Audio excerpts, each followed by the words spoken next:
con un formato ligeramente diferente para hablar de Puerto Rico.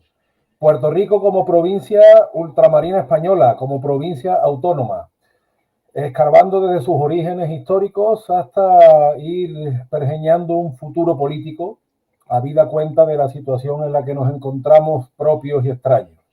Como siempre, con nuestro pana Emilio Acosta Ramos de Venezuela Provincial y con un invitado estrella como es Samuel Rosario, un reunificacionista puertorriqueño del cual nos preciamos su amistad. Muy buenas, ¿qué tal todo? Emilio, ¿todo bien?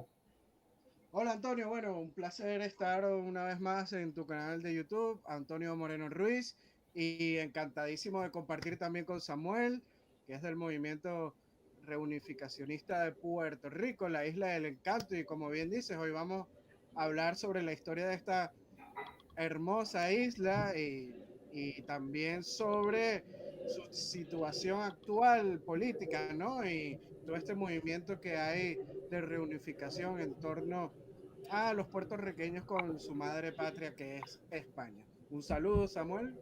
Un saludo a todos los que nos están escuchando. Gracias, Emilio. Gracias, Antonio, por invitarme a esta grabación.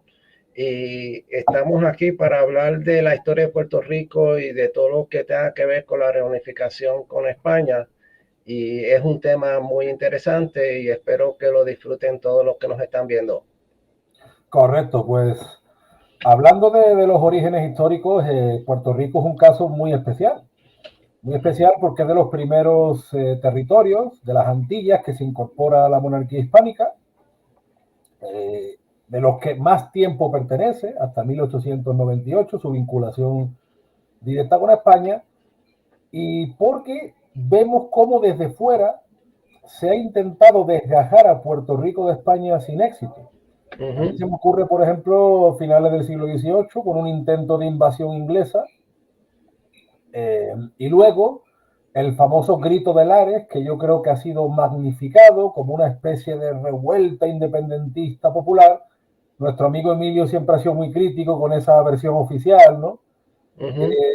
Entonces, bueno, a mí lo que me llama la atención es eso. En Cuba, por ejemplo, que también perteneció, fue otra provincia española, pero en Cuba llegó a arraigar un movimiento independentista, yo creo que bastante magnificado. Y acudo a mi amigo Ferran Núñez, que ha estudiado cubano, también partidario de la reunificación con España, que ha estudiado bastante estos movimientos insurgentes en Cuba, y él siempre dice que están totalmente magnificados, pero es que Puerto Rico ni eso, ¿no? Entonces, Samuel, Emilio, nos vamos desde los intentos de invasiones inglesas de finales del 18 al Grito de Lares, y vemos que no hay forma de desgajar a Puerto Rico, ¿no? Sí, eso es correcto. Como expliqué anteriormente en otras reuniones, durante el siglo del 1700 hubieron invasiones en Puerto Rico de parte de los ingleses, los holandeses y otros países de Europa a Puerto Rico sin tener éxito. Y fueron otros intereses, eran intereses estratégicos, pero luego en 1800, en el siglo XIX, ya los intereses eran más por movimiento independentista, de liberarse, ya que Estados Unidos empezó con su independencia y la ganó. Y en ese momento en que Estados Unidos invadió a Puerto Rico en 1898, pudo ganarle porque acogió a España ya débil políticamente, pero anteriormente no pudieron ganarle ni los descendientes de Inglaterra, ni Francia, ni Holanda, ni ninguno de esos países. Y Puerto Rico siempre se mantuvo fiel a la corona y a sus raíces. Eso fue algo que se ha distinguido hasta el sol de hoy. Los puertorriqueños, a pesar que somos un territorio no incorporado de Estados Unidos, nosotros siempre conservamos las raíces españolas en nuestros nombres, en nuestro lenguaje, en nuestra cultura, en nuestro acento, en todo. Y históricamente los puertorriqueños se mantuvieron fiel a la corona, incluso durante la revuelta del Grito del Lares. Como bien explica Emilio, eso fue una cuestión, una organización de los venezolanos y ahí el pueblo puertorriqueño no tuvo nada que ver. mayormente en nada, ni después de eso tampoco hubieron otras revueltas, indicando que los puertorriqueños en esa época no estaban interesados en separarse de España. En cambio, pues en Cuba hubo una crisis también, hubo un movimiento independentista, pero aún así fueron una minoría los independentistas. Pero Puerto Rico siempre se mantuvo y siempre quiso ser fiel a la corona española. ¿Qué te parece la leyenda del Grito de Lares, Emilio? No, bueno, como tú bien dices, ha sido una leyenda que inclusive en el mismo Puerto Rico, desde el sistema escolar oficial o la historiografía oficial, pues se ha tomado como algo propio puertorriqueño, del pueblo puertorriqueño, y es totalmente falso. Si nos ponemos a analizar esta revuelta o grito de Lares, pues se consolidó o se planificó fuera de Puerto Rico. ¿Y por qué se debe esto? Pues porque Puerto Rico siempre fue un bastión de España en el continente americano, junto con Cuba, ¿no? Pero tenemos que irnos tiempo atrás, a principios del siglo XIX, cuando el mismo Simón Bolívar en sus cartas pues dice que quiere liberar, entre comillas liberar, ¿no? A Cuba y a Puerto Rico de España, no solo de España, sino de la corona española. Inclusive llega a hablar hasta de las Islas Canarias, ¿no? De separar a las Islas Canarias del Reino de España. Entonces vemos como esa obsesión desde Venezuela o desde el continente y del resto de los países con Cuba y Puerto Rico que seguían manteniéndose fieles a la corona española. Entonces ahí vemos ya esos primeros intentos de separación, ¿no? Y bueno, desde la República Dominicana, pues ciertos sectores criollos y algunos rebeldes puertorriqueños, como Samuel anteriormente nos dijo, siempre ha habido algunos rebeldes que no estaban de acuerdo con la administración española, pero que eran una ínfima minoría, pues empiezan a proyectar y y a planificar una invasión, porque no hay que llamarlo de otra manera, sino como invasión desde la República Dominicana a Puerto Rico, que Puerto Rico y la República Dominicana están separados por el estrecho de la Mona, ¿no? Están muy cerca. Y entonces mandan unas tropas en el año de 1868, el 23 de septiembre, a Puerto Rico, ¿no? Se dice que son de 400, 600 rebeldes, aunque el periodista español José Pérez Morís pone el número cercano a 100, o sea, algo ínfimo, y llegan a la población de Lares en Puerto Rico y hacen un desastre contra la población, saquean negocios, saquean oficinas administrativas, y ellos pensaban que iban a tener el apoyo del pueblo de Puerto Rico, y al contrario, la población de Puerto Rico defendió su soberanía, que era la española, y estuvo en contra desde el primer momento de esta invasión, que esta invasión estuvo comandada, como bien dice Samuel, por un venezolano llamado Manuel Rojas, y también hay que decir que dentro de las tropas de invasión, pues habían también un número de venezolanos, pero la mayoría eran dominicanos, hay que decirlo así. Fíjate, aquí hay un punto, perdona que te interrumpa, que hay que aclarar, y es que en Puerto Rico los movimientos independentistas actualmente han querido proyectar que ese incidente histórico fue provocado y diseñado, por decirlo así, por puertorriqueños, y eso no es cierto. Le han enseñado transversalmente la historia a los puertorriqueños, dando a entender que los puertorriqueños se alzaron contra los españoles, que Manuel Rojas fue un puertorriqueño y que lograron ganar y establecer una nacionalidad con esa historia del Grito del Lares, cuando eso no es cierto. Ellos perdieron ahí. Ellos fueron venezolanos, como dice Emilio, y desde entonces hasta el 1898 no hubo más revueltas, indicando que el pueblo de Puerto Rico no quería separarse de España. A mí me recuerda un poco la historia, salvando las distancias y salvando el tiempo, como a principios del siglo XIX, América del Sur, Perú, que era un bastión realista, pues fue liberado por una coalición, por un lado que venía del Río de la Plata, por otro lado de la Nueva Granada y con una legión británica de por medio, porque Perú seguía resistiendo, buena parte de los peruanos no quería separarse de España. Entonces, claro, hubieron varias oleadas de fuera que después de una guerra espantosa, incluso después de proclamada la independencia, hubo guerrillas realistas en Perú. Esto no es solo en Perú, esto también pasó incluso en la misma Venezuela, que fue la cuna de Bolívar, ¿no? A mí lo que me sorprende del caso específico de Puerto Rico es eso, precisamente, que no arraigara, por más que lo intentara. Hay que recordar también que Puerto Rico y Cuba, durante buena parte del siglo XIX, se convirtieron en refugio de muchas familias realistas que llegaron del continente, de la zona de Venezuela, Colombia, de otras zonas, incluso de Ecuador, y que en Cuba, por ejemplo, llegó a estar María Antonia Bolívar, la hermana de Bolívar, que era realista. En esos años, Cuba y Puerto Rico fueron ganando población, en contra de lo que dice la leyenda negra, no fueron pobres, al contrario, experimentaron una época de progreso. Emilio, por ejemplo, estudió bastante, ¿no? El tema de Emilio de cómo fue el ferrocarril, el comercio en Puerto Rico cuando era una provincia de ultramar, ¿no?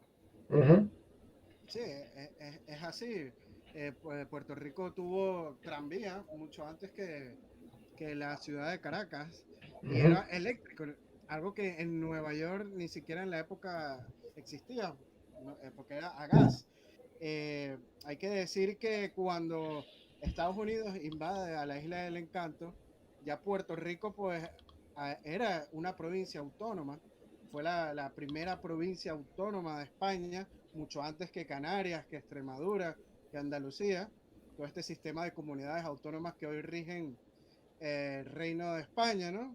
Pues la primera fue la isla de Puerto Rico allá en 1897, un año antes prácticamente o unos meses antes de la invasión estadounidense a la isla, ¿no?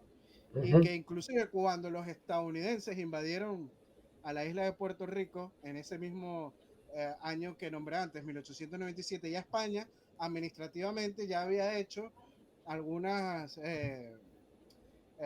concesiones y había aprobado inclusive hasta una moneda propia para la isla de Puerto Rico, que era el peso puertorriqueño, que tenía un 20% de mayor valor que el dólar estadounidense. Y que cuando los estadounidenses invadieron la isla, pues devaluaron el peso puertorriqueño un 60%. O sea, que el dólar estadounidense fue 40% mayor que el peso una vez después de la invasión. Esto nos habla de la fortaleza económica que tenía la isla bajo administración española y que luego los estadounidenses pues lo desmejoraron y devaluaron ese potencial económico y monetario que tenía la isla. En nombre del libre mercado y del libre comercio. Sí, así es. A mí, Emilio, hay un año, yo quería llegar al punto que tú ya has adelantado, porque hemos hablado, por ejemplo, de los intentos de invasiones británicas, luego del fracaso que fue el Grito de Lares, ¿no? O incluso de cómo los independentistas cubanos, asimismo, nunca lograban ganar la guerra, por más que recibían apoyo de Estados Unidos, incluso. Pero nosotros siempre tenemos en la cabeza el 1898, el famoso desastre. Pero como tú bien dices, en el 1897, y aquí incide mucho el amigo Ferran Núñez, nuestro amigo cubano, primero por el tema autonómico y segundo por el tema de la ciudadanía.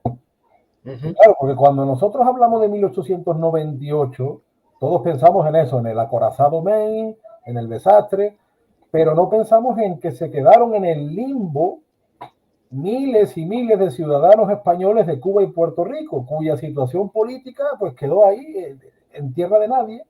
Y en Cuba pasa un caso, que es que en 1902 los Estados Unidos reconocen la República de Cuba, por miedo a que le ocurriera a Cuba como le pudo ocurrir a Haití a principios del 19. Entonces, ¿qué ocurre? Cuando los criollos cubanos, digamos, bajo la tutela norteamericana, toman el poder, hace que muchos españoles vuelvan a por sus propiedades y retoman el contacto con la península. Se calcula que en cuestión de 50 o 60 años a Cuba, entre peninsulares y canarios, arribó 1 millón. O sea, imagínate, ¿no? Aquí la influencia de Cuba en la música, incluso lo recuerdo, todo el mundo tenía un tío o un abuelo en Cuba, ¿no? Pero sin embargo, en Puerto Rico no. Puerto Rico, como bien ha explicado Samuel, es un ejemplo de resistencia porque le intentaron quitar el idioma, le intentaron quitar las costumbres, como hicieron en Filipinas, y sin embargo en Puerto Rico no pudieron, pero por un lado, ni le dejaron formar una república tutelada, ni tampoco lo otro. Entonces, Samuel, ¿en qué situación estamos desde 1898 con el agravante de que en 1897 queda eso pendiente de la ciudadanía y de la autonomía, ¿no? Sí, ese es algo que yo creo, y yo lo confirmo, y yo quisiera confirmarlo con un jurista constitucional de España, que la Carta Autonómica fue un trato entre la corona española, o sea, el gobierno de aquella época y Puerto Rico. Y como no hubo nunca la reunión de esas dos partes para cancelar tal contrato, ese contrato tiene que estar todavía al sol de hoy vigente, aunque Puerto Rico sea un territorio o una colonia de Estados Unidos. Eso quiere decir que eso es un buen punto de partida para que Puerto Rico vuelva con España y le reconozcan su autonomía y como provincia de lo que una vez fue. Puerto Rico, como he dicho anteriormente, los puertorriqueños siempre mantuvieron fiel su orgullo, sus raíces hasta el sol de hoy. Los americanos siempre han querido tenernos aparte, nosotros hemos querido mantener nuestras raíces, aunque a veces no nos damos, muchos de ellos no nos dan cuenta, pero son las raíces españolas. Y cuando Estados Unidos llegó, trató de cambiarnos todo, trató de cambiarnos en las escuelas, ponerlo en inglés, incluso era obligatorio, eso me cuentan mis abuelos, era obligatorio que todas las mañanas iban al frente de las escuelas los niños, subía la bandera americana y todo el mundo tenía que cantar el himno norteamericano en inglés, todo en inglés.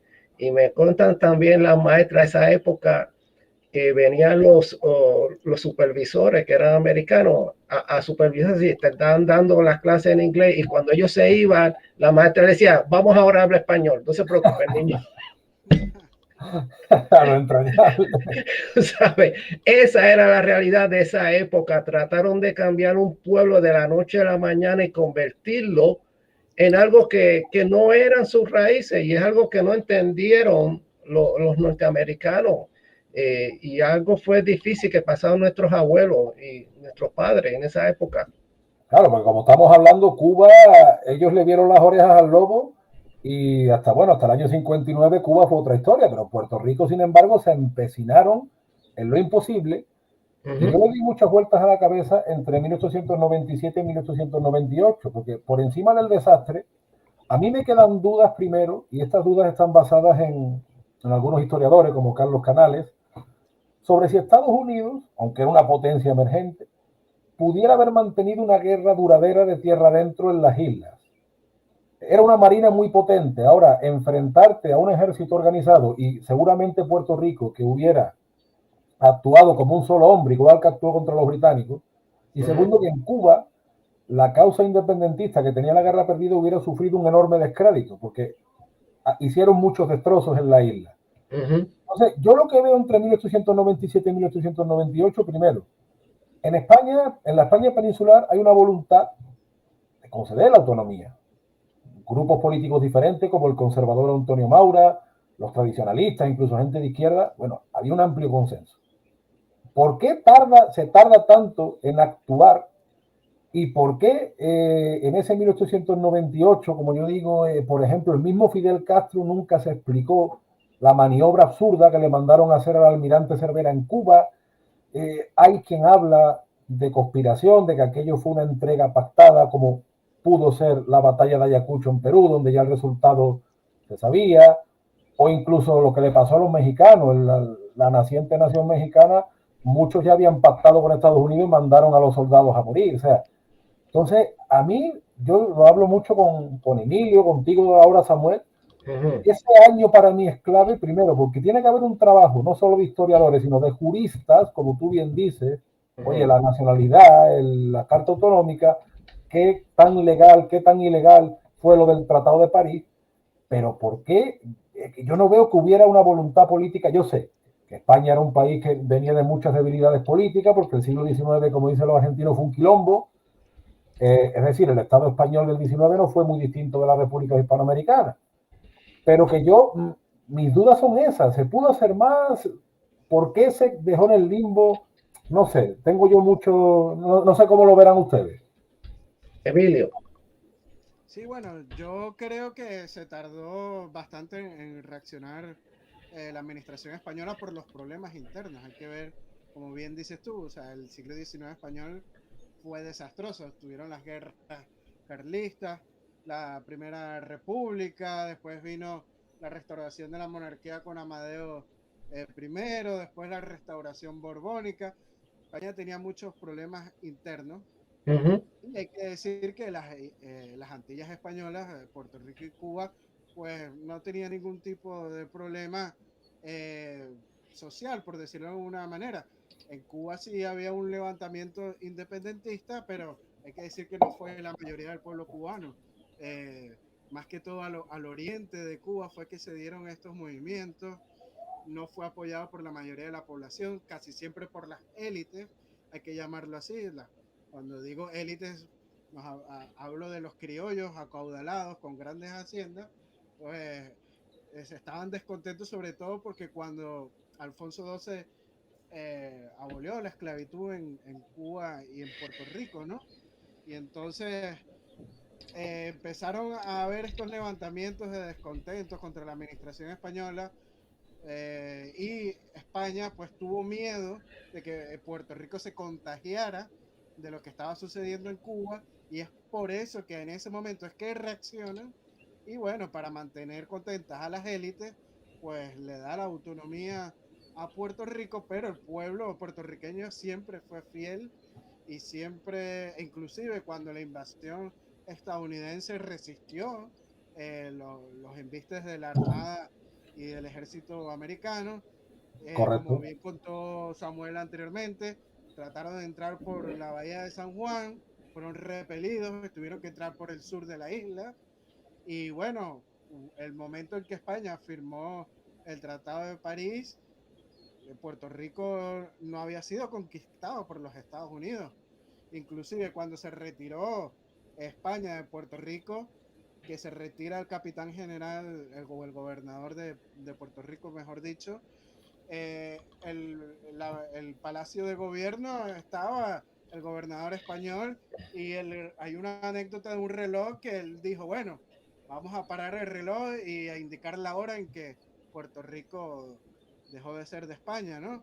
O sea, ahí vemos que se rindieron fue porque España firmó el tratado antes de tiempo, y como tú bien dices, yo creo que Puerto Rico hubiera resistido en una guerra de guerrillas y nunca hubiera podido ser americana al 100%. Lo que pasa es que Eso es España, posible, es sí, lo que posible pasa es que eso. España, lo que pasa es que España tuvo miedo de que la guerra llegara hasta la península, inclusive están hablando de quitarle Canarias también Sí, a correcto. España. Entonces yo creo que el gobierno se asustó y firmó el Tratado de París, que es ilegal porque nunca fue reconocido por el Congreso español, que es el representante del pueblo. Ahí quería yo llegar, Samuel, al punto Yo, que llega el vídeo. yo quería abundar en esto. En ese año que tú especificas, Antonio, en 1897, hubo una crisis bien fuerte, especialmente en España, con el asesinato del primer ministro Antonio Cánova del Castillo y la transición al poder de Praxedes de Mateo Sagasta. Eso, aunque tú no lo creas, ese tipo de transición de dos tipos de ministros con ideologías políticas diferentes influye en la política de Puerto Rico, porque fue gracias a Mateo que le concedió la autonomía a Luis Muñoz Rivera, que era del Partido Autónomo en Puerto Rico, y ahí empieza el proceso de provincia autónoma en la isla. Creo que eso fue también parte de todo este dilema de ese año en específico. Se juntaron muchas crisis en ese momento, un asesinato de jefe de Estado por un italiano, como dice aquí, que se llama ese mismo asesinato por Anguiolillo, pero hubo conspiración ahí de parte de uno de los rebeldes puertorriqueños, que es Emeterio Betance. Mira. Si tú no lo sabías, sí, bueno, él conspiró y habló con el Michela, el italiano, para asesinar a ese jefe de Estado. O sea, él no era inocente, este señor Betance. Sin embargo, los independentistas de Puerto Rico lo consideran padre de la patria. no. Algo que a mí me duele escuchar eso, porque para mí, en mi punto de vista como reunificacionista, el verdadero padre de la patria fue Luis Muñoz Rivera, que fue por medio de que lograron la provincia autónoma, el autonomismo en Puerto Rico. Pero cuéntame, Antonio, lo que ibas a decir. No, o sea, simplemente te escuchaba con atención y que digo que a día de hoy, por ejemplo, tenemos el ultramar francés en el Caribe, nadie pone problema, tenemos las Antillas holandesas que podíamos haber tenido unas Antillas españolas, pero claro, por lo visto, pues por lo que vemos se nos juntó el hambre con la ganas de comer. Cuba, como decimos, desde 1902 cambia su estatus político y no digamos ya, de 1959 hasta ahora ya es otro mundo. Pero sin embargo, Puerto Rico, Samuel, sigue ahí. Y yo pienso, por ejemplo, en el amigo Iván Arrache, que es un destacado reunificacionista puertorriqueño, de vez en cuando hablamos por LinkedIn.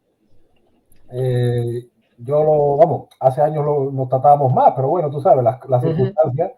Iván Arrache a mí me insistía mucho, yo hablaba de estos temas con él y me insistía mucho en el derecho de la nacionalidad. Y en eso coincide con el cubano Ferran Núñez, porque Ferran Núñez llega a decir que España podría retomar a Cuba como Antilla española sin pegar un solo tiro, solo si tuviera una política de nacionalidad acorde.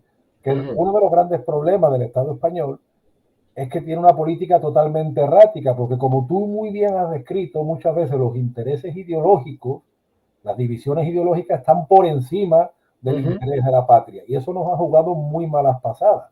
Entonces, cuando nos dicen, por ejemplo, que ustedes son unos utópicos, oiga, utópico no. Hay un Caribe francés, hay un Caribe holandés, hasta hoy, siglo XXI, en la Unión Europea. ¿Por qué España no? Y segundo, vamos a incidir, por supuesto, en el trabajo de los historiadores, pero también juristas del mundo unido, que aquí tenemos un filón, ¿no es cierto, Emilio? No, es así tal cual. Yo creo que Puerto Rico si no hubiera sido por la intervención estadounidense, hubiera seguido siendo una provincia autónoma de España hasta hoy en día. En el caso de Cuba sí lo veo más difícil, pero por lo menos hasta los años 60 o hasta después de la Segunda Guerra Mundial se hubiera independizado, pero yo creo que no hubiera sido tan traumático como pasó con una guerra, igual que pasó en el continente, sino de una manera más pacífica y más organizada, como fue la independencia, de poner un ejemplo, Canadá, o la misma Guinea Ecuatorial en el caso hispano. Es tal cual, así como dice. Sí, o sea, a mí lo que me llama la atención es eso, cómo se ha ido expulsando España del mundo prácticamente, España y Portugal. Lo mismo que en los años 70 pues nos acabaron de expulsar de África con una suerte de descolonización y ahora vemos a día de hoy que Francia pues actúa en África a placer, ¿no? En fin, por eso te digo, cuando se habla de descolonización, de todas estas historias, creo que una de las cosas que introdujeron en Puerto Rico, como ha dicho Samuel, y que nos han introducido los propios españoles, es la leyenda negra como un instrumento político de crearnos una mala conciencia de que somos muy malos, de que somos incapaces, de que somos... Y a mí lo que me asombra es eso, que con Puerto Rico, mal que bien, siempre ha resistido. Ahora bien, Samuel, ¿qué pasa con Puerto Rico? Porque estabilidad, independencia, ¿cómo es la vaina? Déjame explicarte eso. Hay un término que yo le hablo a ustedes de la leyenda negra moderna. O sea, la típica leyenda negra es la de que Cristóbal Colón invadió, masacre, mató a los taínos. Esa es la clásica. La moderna es la que actualmente los puertorriqueños han generado en su mente, que es el que no pueden vivir sin los Estados Unidos. A Puerto Rico le mencionan o le amenazan de que le van a quitar la ciudadanía y enseguida le tiemblan. Te estoy hablando a la mayoría de ellos. Y es que lo adoctrinaron a que sin Estados Unidos, sin sus cupones, sin sus fondos federales, no pueden vivir. Estados Unidos creó, porque eso fue por el mismo Congreso, creó ese tipo de colonia de dependencia Los puertorriqueños no le ha quedado otra.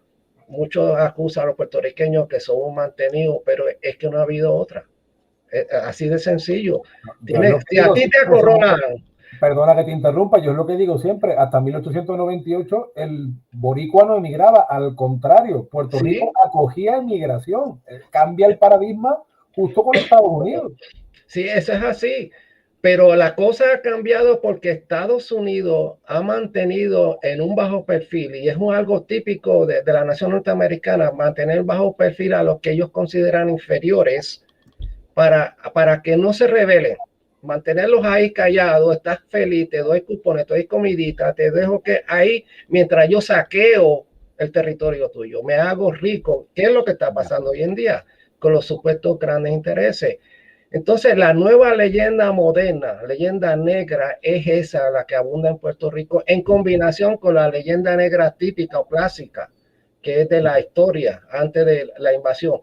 Entonces, nosotros los reunificacionistas estamos combatiendo eso mediante la educación por las redes sociales de la verdad, de que Puerto Rico tiene una nueva opción, que es volver con la madre patria, porque ya tenemos una herramienta que es la Carta Autonómica. Segundo, España, nosotros salimos de ahí.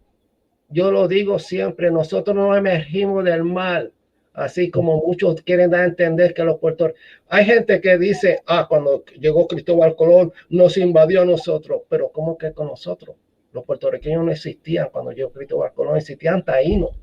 Los puertorriqueños vinieron a nacer después de 1600, cuando ya estaba formado Puerto Rico, estaba todo, como quien dice, oficial, que era una capitanía, y luego se convirtió en provincia y en provincia autónoma y así por el estilo. Pero hoy en día eso es una leyenda que estamos combatiendo nosotros, y estoy bien seguro que en un futuro no muy lejano el puertorriqueño va a concientizar y se va a dar cuenta que la mirada debe ser hacia España, porque ahí vamos a lograr la autonomía y volver a nuestras raíces, y se va a dar cuenta que con Estados Unidos la estadía no la van a dar porque ya es oficial.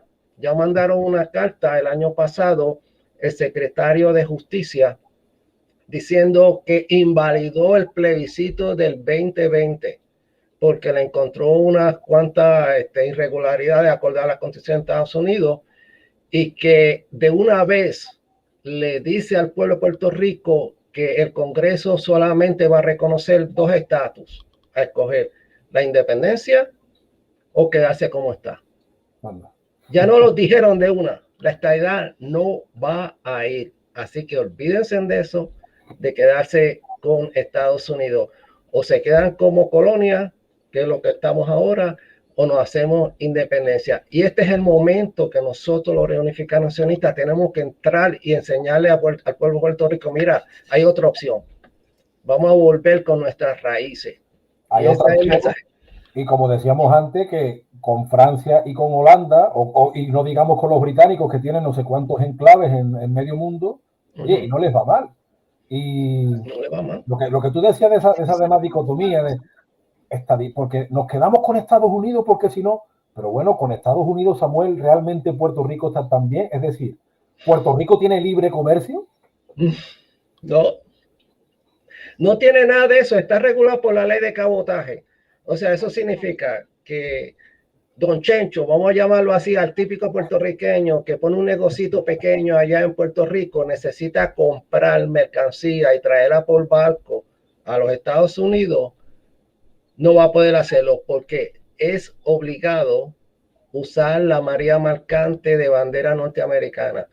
Es un monopolio legalizado. O sea, tú quieres comprar mercancía de Estados Unidos, tú tienes que usar la Marina Mercante de Estados Unidos. Entonces, ellos ponen los precios que les dé la gana.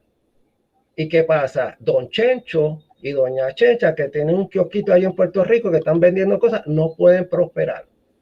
¿Quiénes pueden prosperar? Va a prosperar McDonald's, Costco, Sam's, ¿cuál otro más? Walmart, todas esas mega tiendas que tienen el mercado acaparado en Puerto Rico, que ellos generan billones de billones en ganancias al año.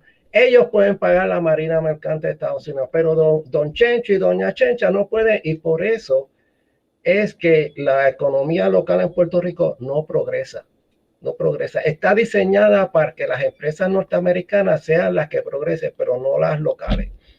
Tú sabes, Samuel, que en Puerto Rico es capaz de haber más canarios que en Canarias. Y como Emilio es canario, válganos el trabalengua, Canarias no tiene esas trabas comerciales, ¿no, Emilio? Voy a hacer una salvedad, Emilio. ¿Ustedes saben quién es la actriz puertorriqueña Adamari López? Sí, que hace novelas en México. Exacto. Ella se casó con un español, con uno de Canarias. Yo no lo sabía. Cuando lo vi, yo pensé que él era puertorriqueño porque tiene las mismas facciones. Hasta que mi esposa me dijo, no, él es de Canarias. Imagínate. Puerto Rico fue como se dice, lleno de canarios para 1800. Llegaron mucha gente rica, familia de Canarias, y pusieron allí sus haciendas de cafetales y cosas así, especialmente en el área oeste de Puerto Rico, de donde vienen mis padres. Y eso es algo que no podemos negar. Claro. Sí, claro. El pueblo de Puerto Rico es una mezcla de no solo de canarios, de todo el imperio español, hay que decirlo así, porque Sí. después de la guerra de independencia del continente, también emigró gente del continente ahí, como el caso de la hermana de Bolívar que bien contó Antonio al principio, ¿no? Y hay que tomar en cuenta algo. Yo quería preguntarte algo, Samuel. Hemos hablado mucho sobre la situación como colonia en Puerto Rico, pero como tú bien dices, hay dos opciones, ¿no? Es seguir siendo un Estado libre y asociado de Estados Unidos o un país independiente.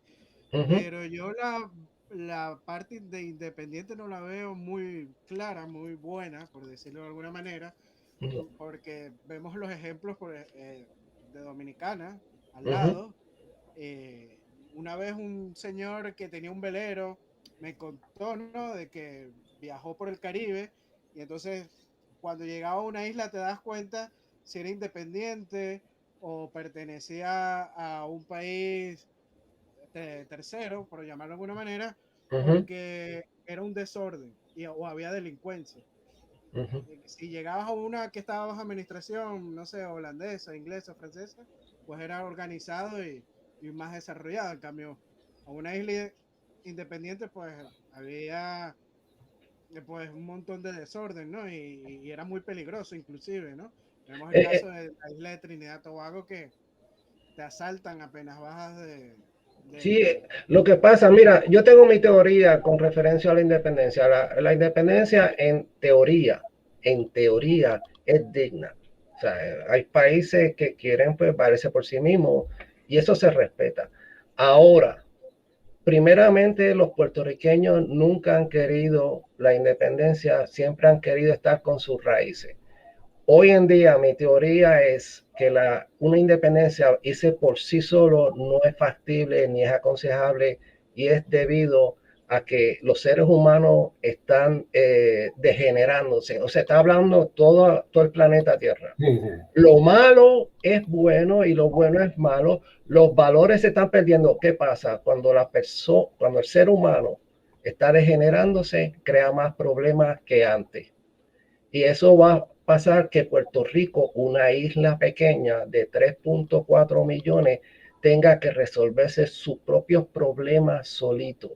Algo que ahora mismo, como tú la ves así, no puede hacerlo. No tiene dinero, no tiene la preparación. Y segundo, algo que mucha gente no han pensado. Puerto Rico se vuelve una república.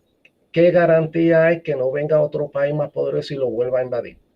Ese es algo que nadie me ha contestado. Eso es una posibilidad. Tú sabes que ya a principios del siglo XX, Samuel, había un historiador portugués, Joaquín Pedro de Oliveira Martins. Fíjate que él ya adelantaba que en el futuro los países pequeños estaban destinados a sufrir mucho y él lo veía como portugués. Entonces, en plena época de la globalización, como tú bien dices, una isla, Puerto Rico se vería muy solo para todos los efectos. Sí. Porque a España muchas veces en el contexto europeo, incluso teniendo la moneda del euro, le falta. O sea, España se ve muchas veces sola porque ha mirado menos a América. y el porvenir de España siempre ha estado en América. Entonces, hay sectores económicos de ambos lados del océano que se beneficiarían, como el sector turístico, el sector sanitario, el sector aeronáutico. Hay muchos sectores que reactivarían su economía, tanto en la península como Puerto Rico, y no digamos ya las Islas Canarias como puente. O sea, sería beneficioso para todos lados y de hecho es una realidad para otros países que es buena. Y el Caribe francés no es menos por eso, al contrario, como bien dice Emilio, pues muchas veces lo que se consigue así es más estabilidad y más, ¿no? Que es lo que hay que, muchas veces, tú sabes de qué pecamos muchas veces, a lo mejor de tener un lenguaje romántico, historicista y de no poner los problemas sobre la mesa y las virtudes sobre la mesa también en plan pragmático, que yo creo que es el paso que tenemos que dar y el paso que tú quieres dar y por eso queríamos pues, hablar contigo porque finalmente nos hace falta ese espíritu, ¿no? Poner las cartas sobre la mesa. Sí, hay que ponerle y estar bien claro. ¿Tú tenías algo que decir, Emilio? Sí, que yo veo también que el movimiento de independencia puertorriqueño está muy contaminado también por el socialismo. Ya. Y eso es una amenaza para Puerto Rico, incluso mayor que seguir siendo un Estado libre y asociado, ¿no? Es bien, te van a explicarte el Partido Independentista. Ellos nunca han sido transparentes con el pueblo de Puerto Rico y por eso es que la mayoría en Puerto Rico no es independentista, especialmente ese partido, porque hay otros independentistas que son, por decirlo así, independientes de ese partido en particular. El PIB, como le llaman, Partido Independentista Puertorriqueño, nunca han contestado la pregunta de que si Puerto Rico se hace una república, ¿cuál va a ser el modelo económico a seguir? Siempre sus líderes contestan dando ejemplos de Taiwán. Y uno dice acá como puertorriqueño, pero ven acá, Taiwán es otra cultura, otra idiosincrasia. A ellos les puede funcionar un modelo económico, no necesariamente a los puertorriqueños les va a funcionar igual. ¿Por qué ustedes no enseñan cuál va a ser el modelo económico a seguir? La contesta es una sospecha que todo el mundo tiene.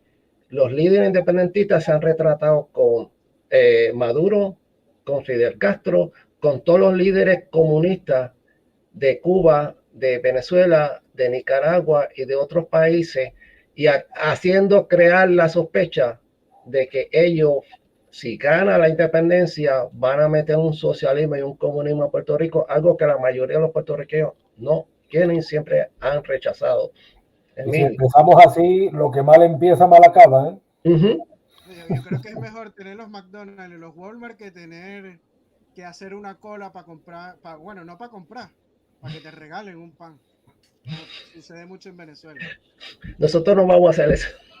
Sí, por eso. No vamos a hacer eso y es una cosa, el puertorriqueño no va nunca a pedir una independencia para volvernos república. No creen en la república la mayoría. Segundo, no creen, por decirlo así, en la estadidad. Y te voy a explicar bien, para los que no saben, la estadidad ganó y lo que ganó es un engaño. Fueron a votar, ese plebiscito del 2020, fueron a votar los estadistas nada más. Esa cantidad fue el 20% de la población apta para votar en Puerto Rico. Que si de ese 20 votaron en las urnas el 97% por la estadidad. Quiere decir que eso no es válido, porque no está la mayoría ganando, la mayoría no salió a votar. Por lo tanto, el pueblo de Puerto Rico, con eso le quiso decir al Congreso y al mundo, nosotros no estamos de acuerdo con la estadidad, no estamos de acuerdo con la independencia. Y ese es el momento de nosotros entrar a los reunificacionistas, de entrar a enseñarle que la opción es España. Y sería además una bofetada tanto a la leyenda negra como al separatismo que está ya mareando a España, porque de verdad que tenemos un problema con esto. Y yo creo que la mayor bofetada a ese separatismo oligárquico que padece determinadas regiones de España sería eso, un proyecto reunificacionista como futuro político. Esos son los comentarios que nos dicen a mí por la cuenta de YouTube. Me dicen, mientras que hay dos o tres que quieren separarse como Cataluña y País Vasco, ustedes quieren venir para acá. Yo honestamente no sé qué contestar. ¿Qué te puedo decir? Yo le dije la última vez a uno de ellos, bueno, independentistas hay en todos lados, políticos corruptos hay en todos lados, o sea, eso es algo que no se puede evitar. Sí, Es que Puerto Rico, su naturaleza es esta, es la cultura de España, y Ujú, como bien hemos hablado al principio, su historia siempre fue española. ujú, Y como bien dice Samuel, pues una isla muy pequeña que independientemente no creo que tenga los recursos suficientes para valerse por sí misma, y qué mejor que estar en su cultura, de vuelta a casa y con ujú, todas las oportunidades que brinda España, que como dijimos en la anterior entrevista, tiene la puerta de Europa para comerciar los productos puertorriqueños. Europa tiene la puerta de Puerto Rico para ujú. comerciar con el resto del continente, y yo creo que es un ganar y ganar. Sí, sí. Y es lo natural, lo que tiene que pasar. sí, la verdad es que son muchas las ventajas que se abren y como decimos, pues no sería tan utópico de plantearlo pues con herramientas actuales. No, y Ujú. no es utópico, Antonio, por la misma situación que vive Puerto Rico, porque es Eso es, indefinida. eso es. En Sí, otras partes de Hispanoamérica sí es, yo le digo que sí es utópico, pero en Puerto Rico no. sí, Y sí, sí, hacen correcto. elecciones cada cierto tiempo. ¿Qué Por pasa eso si desde el el principio hemos presidente, insistido en la especificidad puertorriqueña.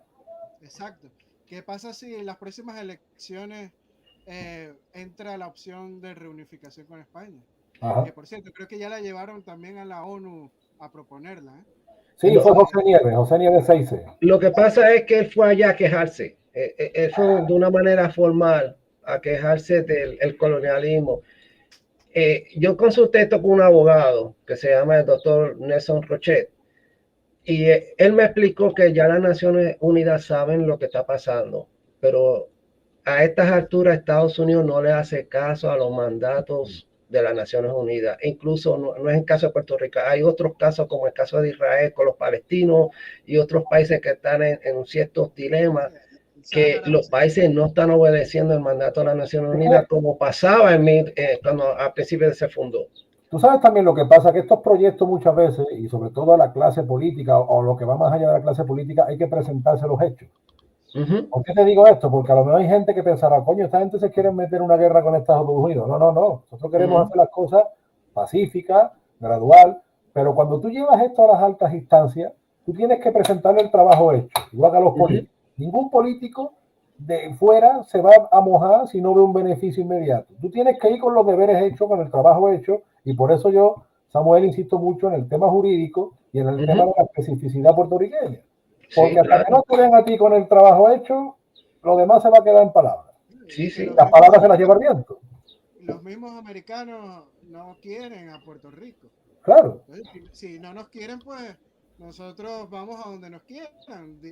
España, te aseguro que recibiría a los puertorriqueños con los Oh, brazos yeah. abiertos como hermanos hispanos. Claro. Yo estoy seguro de eso. A mí me han hecho esa pregunta a los puertorriqueños, que si España nos va a recibir. Mi contesta es simple. Nosotros salimos de ahí, no por voluntad propia. A nosotros nos desgarraron de España. Nosotros nunca pedimos salir de España, ni España tampoco pidió nunca sacarnos, para que sean de aquí, que no los queremos. Nunca sucedió eso. Siempre nosotros salimos de España, somos un hijo de la madre patria, como lo digo yo en mi video, ese niño recién nacido que lo secuestraron y se lo llevaron.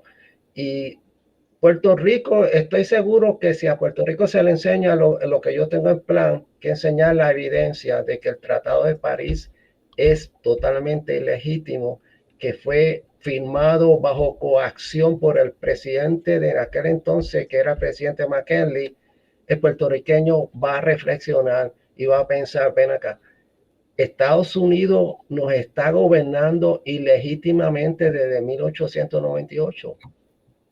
Eso va a calar en la conciencia de los puertorriqueños y va a hacer que se levante un movimiento reunificacionista, va a hacer algo, porque el puertorriqueño ya se está dando cuenta que Estados Unidos no nos quieren. No nos quieren, y no es porque somos malos, es que simplemente somos otro grupo étnico diferente a ellos.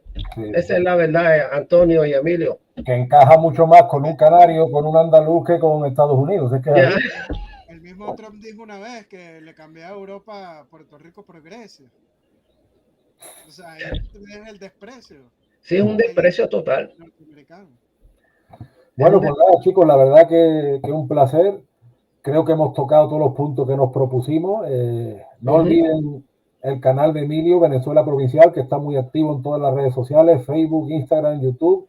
Muchas gracias porque toda la semana estoy recibiendo nuevas suscripciones al canal de Antonio Moreno Ruiz.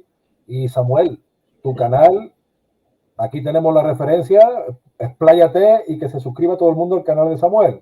¿Cómo se llama tu canal? Cuéntanos.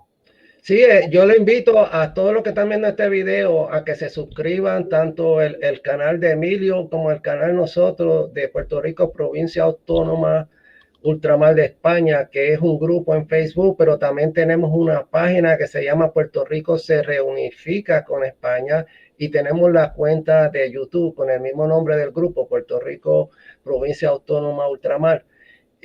Los invito porque estamos ahora para el próximo nivel a organizarnos y crear una coalición para poder reconocernos ante los estados de, ya sea el español, el puertorriqueño, que es el departamentado, y aquí en Estados Unidos, para empezar una propaganda fuerte y agresiva sobre la reunificación de Puerto Rico con España. Los puertorriqueños necesitan conocer la verdad y esa verdad ha sido tapada por 123 años y nosotros queremos sacarla a la luz para que los puertorriqueños que nos estén viendo reconozcan que el mejor camino es volver con la madre patria.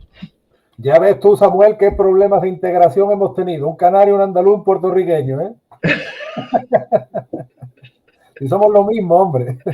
Tú tienes un acento bien particular que no entiendo de dónde es tu acento. Andaluz, andaluz. Sí, el andaluz tiene algo como diferente. El gallego tiene otro que es parecido al italiano. Nunca había escuchado eso, pero bueno. Y el canario, pues, no sé, es más o menos ahí. Pareció el caribeño, ¿no? Sí, pues nosotros venimos de ahí, de Canarias. Claro. Somos canarios completamente.